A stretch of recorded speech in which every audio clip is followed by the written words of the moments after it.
Hey guys, I'm Sarah. Welcome back to my channel. Is that straight? Is that straight? I think it's straight. Is that straight? Okay, let's try that again. Hey guys, I'm Sarah. Welcome back to my channel. Today I'm going to be doing my list of least favorite, most disappointing books of 2023. Yeah, there were a few. Yeah. Yeah. So the only ones I'm not including on this list are DNFs.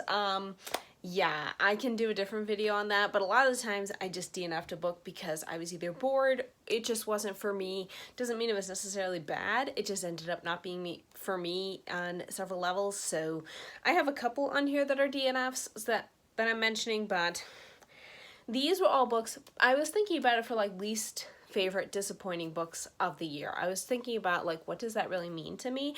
And I went with, these are books that I had high hopes for. I mean, generally speaking, every book I read, I have high hopes that I will love it. However, I do know realistically with some books that I do start, I may not like them. So I go into it knowing that this is probably a lower expectation, that like this might just be okay or whatever. So these are books that I went into thinking I was gonna love them on a number of levels, either because I'd read the author's books before and I really liked those, or just because of the premise sounded good, whatever. So I'd heard other reviews that sounded good, things like that. So yeah, I don't have the full like detailed thoughts in my head. These are just going to be generalized things from what I remember really ticking me off the most. We're just gonna jump right in. The first one, I'm gonna go in order of roughly when I read them. So yeah, let's go. The first one is Shattered Reflection by Madisyn Carlin, I believe is how you say the author's name. I really wanted to like this book. I'd heard it was a similar writing style to the Ilion Chronicles by J.L. Knight. That is one of my favorite Christian fantasy series. And I will say the writing style is very, very similar to J.L. Knight's writing style. So that is a win. However, this is a non-magical Christian fantasy retelling of the Snow Queen. Wow, that is a long thing. So, premise sounded really good. Even some of the situations in the story were really good, and I really liked them. However, there was this huge plot point where something had happened in the past. These two characters had been betrayed by a friend.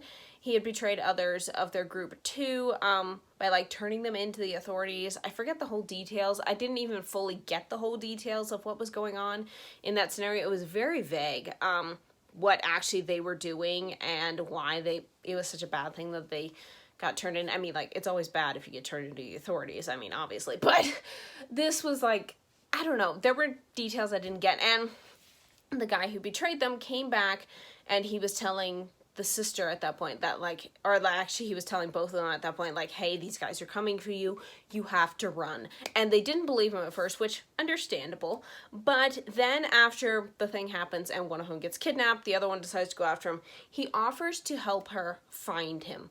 And she still thinks the whole time he's gonna betray them. And it's like, girl, like, okay, you can be suspicious of this guy. Like, I understand that. You can be suspicious, but he's offering to help you. No one else will help you find your brother.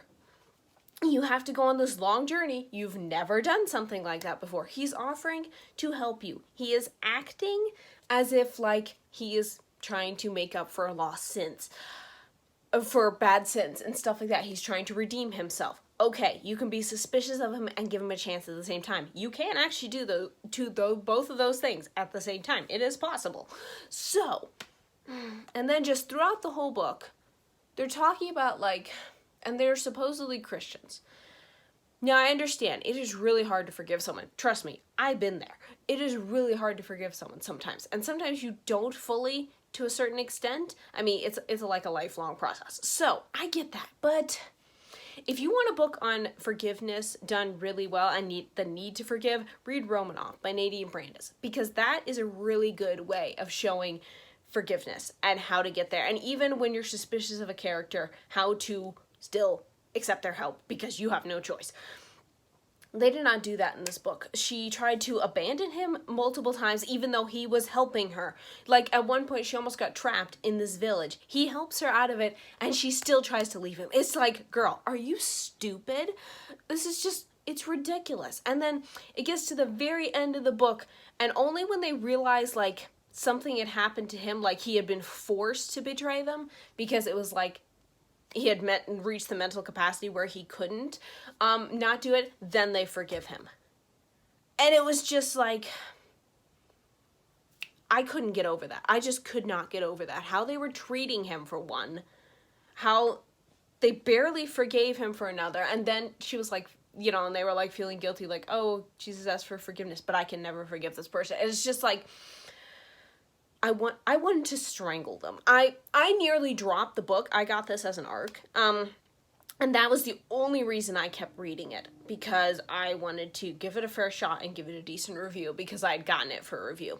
That was the only reason I kept going. Otherwise, I would have dropped it, because it was driving me insane. I mean, I understand those plot points, and they can be done really well in this book, in these types of books. This was not one of them. This was, I'm sorry, it was a terribly done forgiveness plotline, and it was like, it didn't even feel earned by the end. It felt stupid. Like, why did we do this? I felt more bad for the guy who'd betrayed them and was trying to fix his wrongs than I did for them. I kind of just wanted both of them to fall in a hole. Her especially, but yeah. And yeah, it's just, I did not like that. I did not like the way it was portrayed. Yeah, it's kind of soured me on trying anything from this author again. But I may still try something from her in the future, but this one didn't work for me. Yeah, I still gave it 3 stars because there were other things in the story that were still good, but looking back on it now, with the way I'm trying to rate things now, I probably would have given it a 2-star. Just because it annoyed me that much. Anyways, the next one I dropped, which was really disappointing. I really started out loving this series. That is the Dragon Knights Beloved. This is a manga series, and yeah, I really liked the first 2 volumes, volume 1 and 2. They were really good. They were really sweet. The stakes were kind of high, but it was also like I liked the characters and the dynamic between them. Then we got to volume 3. Volume 3. It went downhill. I think I gave that volume 2 stars, if I'm remembering correctly. It's like we had such good premises. We had such good ideas, good things that we were doing, exciting things, you know, romantic things, whatever. But it would get very, very close to that mark, and then it would just dive down and like not fulfill its potential. It's like it would get to the very edge of what it could do in its potential, and then just bloop, it would just dive. It was so frustrating. Because I really liked the first 2 volumes. I liked the characters, but it's like the character dynamics went off the wagon. The interactions or the things with the dragons and the country, and then there were like went off, and then there were things like with this. They got to the point where they were doing chapters, like a couple of chapters on making a dress, and it was like, what is this? I came here for an adventure romance with dragons, not a seamstress thing. It was really disappointing. I tried reading, I think it was volume 4 or 5. I forget which one. I tried those, but I looked through them. I think it was one of them. I'm pretty sure it was volume 4. Could be incorrect, but I looked through it and I just realized it was just going to keep going like this, so I dropped the series. Which was really disappointing because the artwork is beautiful on this one. The first 2 volumes, I would say you could read them, but I think volume 2, if I remember correctly, ends on a cliffhanger. So it's probably not really the best series. But yeah, it just had potential. It just never reached it, in my opinion. So yeah. Okay, the next one I'm going to talk about is also a manga series, not as Fairy Tail. This one mainly, I DNF'd it. I did finish the volume, but I was interested in this series to begin with because it just sounded fun. It was just basically like this band of misfit wizards run this guild and they do all kinds of crazy things. It sounded really fun, but I couldn't get over the sort of like hinted at sexualized content. So that's the reason I dropped this one. I have heard the anime has less. I might still try that in the future, though I'm very hesitant on it after I read this one. The next one's also another manga series. Mainly, I'm putting this on here mainly because this just isn't for me. It is a very well-written, good series. It just didn't work for me, and that is HighQ. It is a contemporary volleyball series. Yeah, I just couldn't get in, aside from the first, I think it was like the first 1 or 2 volumes, I really liked those, but then, I don't know, I just felt, I don't know, I couldn't connect with any of the characters. I found that sports stuff, like sports stories, seem to work better for me if they're in movie format, or like on visual format, like a movie or a TV series, than they do as a book. Don't know why, but that was an interesting thing to learn about myself. But yeah, I just couldn't get into it. So yeah, again, with this one, I might check out the anime, but yeah, otherwise I just couldn't get into it. It's a really good series. It's well written. The characters are pretty interesting, except for the one guy, Kageyama. I think that's how you say his name. Anyways, he was just mean. I couldn't get behind him, and it's just like the way he just kind of like bullied one of his teammates. It was just kind of like, okay, dude, get over yourself. And I don't think he gets any better. So, yeah, I dropped that series, but not because it's badly written. It's just not for me. Okay, the next one is an anthology. Is Fantastic Creatures. This one, I liked about, I don't know, 4 of the stories? Something like that, 4 or 5. They're all listed in my review, whichever ones I liked. And the rest of this was boring.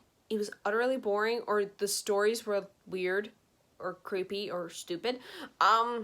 Yeah, I couldn't get into this one at all, and I tried another one of this group's anthologies this year, which I'll probably be talking about in one of my recent reads videos, fairly soon, whenever I get to filming those. But, yeah, I couldn't get into that one either, so I just decided this short story collection, this group who does the short story collections, just isn't for me. So, yeah, dropped that one. I gave it 2 stars, actually, this one. Fantastic Creatures, I did. Okay, the next one, another 2-star, Beauty and the Beast by Shea. I will put the disclaimer, I believe this was like one of the author's very first books, if not her very first book, because it feels like it. Nothing in the story made sense, lined up with anything. It was all just a bunch of jumbled scenes thrown together that made no sense. There was really no payoff for anything. About the only thing interesting about it was the situation that the Beauty finds herself in is basically she gets locked up with the Beast character because she falls through his roof and breaks her leg and has no choice but to stay there. So, that was a very interesting way to start the book, so I will give her credit for that. I do love other books by Shea. Her Magiford series is the top one, which is why I think I was so disappointed by this, because I read this one after Magiford, and yeah, at least my mom and I, we buddy read it together, and we were just like, what is this? So, yeah, I think it was also just one of her first books, because the second one was way better than this one, so, yeah. I wouldn't recommend it. A lot of other people like it on Goodreads and Amazon and stuff, but in their reviews, I wouldn't recommend it. So, yeah. Okay, the next one, this is a disappointing. I think I rated it 3 stars. I don't think I rated it. Yeah, I think I changed it to 3 stars. I don't think I left it at 3.5. I could be wrong, though. That is Mysteries of Thorn Manor by Margaret Rogerson. This is a fun little sequel to her book Sorcery of Thorns, which I really liked. However, basically for this one, I'm putting it on here basically because there was a weird, like, because one of the characters is, how do you say it? I think he's bisexual. But anyways, they had this really weird thing thrown in at the end that kind of alluded to that, and it was just kind of like, we didn't really need that. It was just thrown in there, and it kind of annoyed me, and also the ending was extremely just, like, cut off. I don't know, it didn't feel very romantic at all, even though this was it was supposed to be like a romantic type scene, and it just was kind of like, oh, okay. I will say, though, the the attacking dressing gown, that was the best part of that whole book. And otherwise, without that one mention at the end, and just the weird way it ended. Aside from those two things, the book was actually really cute and really good. I just couldn't overlook those, so yeah, that's why it's on this list. Okay, the next one. This is for the whole series. That is Lift by L.M. Ransom. I have gotten rid of the book by now, so I will be putting the picture up here. This book, it had so much potential. It's basically about this girl who finds this antique carousel in the woods in Michigan, and it's magical, and it comes to life. And that is such a cool idea and a cool, strong start to the series. However, it did not live up to its potential. The first book was okay-ish. The second book, Tilt, lots of things were tilting. We got this weird love triangle thrown in, or like the allusion to a love triangle thrown in without any context. We got weird magical beastie-like creature things that suck out magic thrown in for no context, for no reason actually. The main character suddenly gains magical powers for absolutely no reason. They spent the entire time in that book running around from multiple place to multiple place looking for wooden carousel horses, always ending up being chased or kidnapped or captured or tied up or something, and then they would go and start it all over again and end up in the same circle. And I'm just gonna put this here. This is a spoiler. Yeah, by the end, the main character gets sucked by one of these magic sucking creatures. She turns into one. The book ends. After, of course, her boyfriend basically abandons her, which he would never do as part of his character. Why? Why does this exist? And now we're being told magic is bad and we shouldn't have brought the carousel to life. What? What is the point of this? Okay, I'm gonna throw this one on here too, and that is Spin. That is the final book in the series. So, again, spoilers, because I am just gonna go into this, because I'm kind of assuming nobody who is watching this channel is going to read these books, and if you do, have at it. But spoilers, because I have to talk about this. Anyways, Spin. This book, I skimmed the entire thing because I was buddy reading this series with my mom. We decided, like, a little over halfway, I think it was like 60-some% through Tilt, that we were quitting. So I basically looked at Spin. I skimmed the entire ebook, basically just to find out what happens. Basically, we learn magic is evil. This magic carousel horse is trying to take over the world. I kid you not. This magical carousel horse is trying to take over the world. A wooden carousel horse. Like, they don't even turn into real horses when they get off the carousel. They're just wood. They're a wood horse. And, like, not very intimidating for taking over the world, but okay. So anyways, main character is now a magic-sucking monster. They managed to turn her back into a human. She now suddenly does not have magic, even though in the second book, she gained magic, and that was a problem. So why in the world did you give your main character magical abilities if you're just gonna take them away and she's gonna be a normal human again? This makes no sense. None of this book made sense. Basically, they destroy the magical carousel horse that wants to take over the world. But basically now he's infected the entire carousel to want to take over the world. And they can't stop them because for some bizarre reason they can't stop magical wooden horses that are smaller than them. These are not like horse size carousel horses. They're like ponies. So, I mean, like ponies I could see taking over the world. Ponies could do that. These carousel horses, not so much. Anyways, yeah. Then we have that. And then we get to the whole ending. Basically, they decide the ending. They have to basically just destroy the magic in the carousel by riding one of the horses in the clouds. This is how ridiculous it sounds. And the magic is gone. The carousel is just a carousel again. And everyone supposedly lives happily ever after, even though it was really weird the whole way through. And I'm just like, what was the point of this series to tell us that we should resurrect and bring magic back into the world only to realize magic is evil? Even though in the first book we were saying, like, it could do good things and stuff, but we were never shown a good side. And then why are these magical carousel horses wanting to take over the world? This series was such a disappointment, and I do not recommend it, which is why I gave all these spoilers. The next two books also should not exist, because this should have been a standalone series. Anyways, the very first book, of this series is, what is the first book? Anyways, I forgot the title of the first book. I'll put it down here on the screen when I remember it. But anyways, the second two books are Stone Charmer and Voice Mage. These are by Jordan Rivet. These are Robin Hood retellings with Sleeping Beauty thrown in at the very last book for some bizarre reason. Anyways, basically for these books, they shouldn't have existed. The very first book, which is Curse Painter, that's it. That's the title. It's Curse Painter. Okay, Curse Painter is the first book. That should have just been a standalone. It worked fine as a standalone. It was a good book. Literally, you can read that one as a standalone and then just read the excerpt for the second book, Stone Charmer, at the very end, and that can be totally the whole book, and that's it. You don't need the rest of it. Because in Stone Charmer and Voice Mage, all these characters just acted out of character. We got characters that we didn't need. We got magical abilities that we didn't need. We got the stupidest ending in all of existence that we didn't need.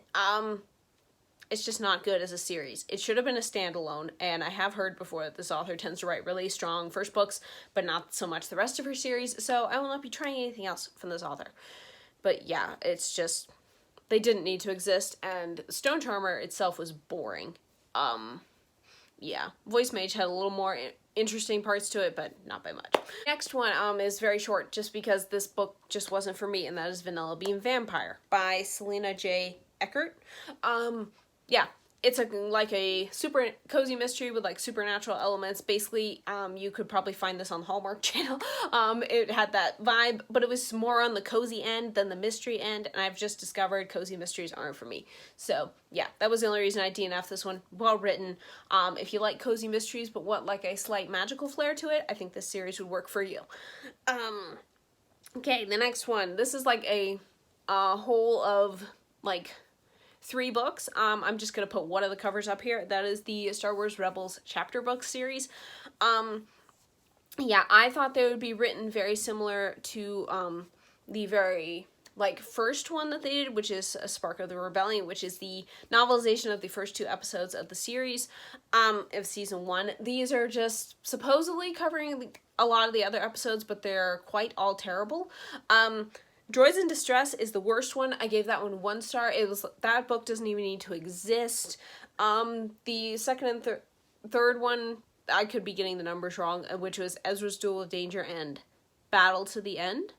I believe those are the 2 titles. I give those 2 stars. They were very bland, very dry. If you want to experience this series, I just recommend watching it. Okay, next one. So, It's a Quest by Kendra E. Ardnek. This is the first book of the Bookanana quests. I do not know if I'm saying the series name properly. This one was just boring. I had a main character that drove me absolutely bonkers because she is one of those strong female types who is super annoying, super irritating, and you just want to slam her head into a brick wall to see, you know, if she can break it. So, yeah. I did not care for that. The series is just boring. A cool premise of like mixing fairy tales and stuff like that and making it kind of like their history and stuff like that. Cool premise, not a great execution. This author has other books that are way better. Okay, the next one. You probably heard this one in a recent reads, so I'm not going to go into grand detail on it. That is The Wolf Gate by Hanna Sandvig. This is a prequel to her Fairy Gates series. I don't know the series title. Beautiful cover. I will give it that much. But this is the Little Red Riding Hood retelling. It's like a cozy fantasy story, which started out having great potential, ended up having a really super annoying main character who thought she was always right, super annoying boyfriend character who believed something that he shouldn't have, and a lot of talk about sex. So, I'll leave it at that. And it was terrible, and I do not recommend it. I gave it 2 stars only because there were a few very extremely mild things that I did like, so it didn't get 1 star. But if I sit on it any longer, it's going to get 1 star. So, we're just going to get off of it and leave it as a 2 star. Okay, the next one. This one was not necessarily bad. It just wasn't what I expected. That is Ghosted by H.L. Burke. I still gave it 3 stars. I still enjoyed it. I just thought it would be way funnier. That's basically it. It's basically just this ghost trying to scare this old lady. And when he did finally do something at the end, I just thought it was mean for the poor artist. So, yeah, I just didn't care. I mean, it was okay. It was well written. It just wasn't what I was expecting. The next one is A Bit of Gold by Kirsten Fichter, I believe is the author. I got this as an arc as well. Mainly this one was ruined for me because of the main character Seth, his sisters. They were mean. They were totally mean. They had no reason to be this mean to him, and it triggered me. It really, really did trigger me. And I could not overlook it. I really like Seth. The author's writing is really good. I really like her non-magical twist to fairy tales, because this is a retelling of Rumpelstiltskin. I liked elements of this story, which is why I gave it 3 stars. I liked the main character, Seth. I always have. He's also in her book, Diamond. But I would recommend you just read Diamond. I mean, unless the bullying sisters, which I think it was supposed to be written as it was funny and endearing. I found it like really bullying or really triggering. So yeah, do not recommend it. But it's not bad, so if that doesn't bother you any, I would look into it and see if you'd like it, because this one has potential to be liked by other people. I mean, all of these do, and technically, all of these do. I don't know about the Flying Pony series. That one, I'm not sure who will like that one. But it does have the potential for anyone to like them, so yeah. Anyways, and the last book I'm going to talk about is The Wedding by Olivia Lynn Jarmusch. I probably just said her last name wrong. I apologize. I'm sorry. I'm sorry I don't like this series anymore either. This is book 3 in the Tales of Tarzarella series, which is a Christian contemporary, like, royalty type story, and I finished this book. I shouldn't have. I should have DNF'd this book, in all honesty, because it's going in a way I don't really care for. Also, several of the characters acted out of character. I did not mention this in my recent reads videos, but one of the characters, Hansen, I really like. If you've read the series, you probably know who he is. But anyways, I really like his character, and he did something so stupid in this book that he would not do.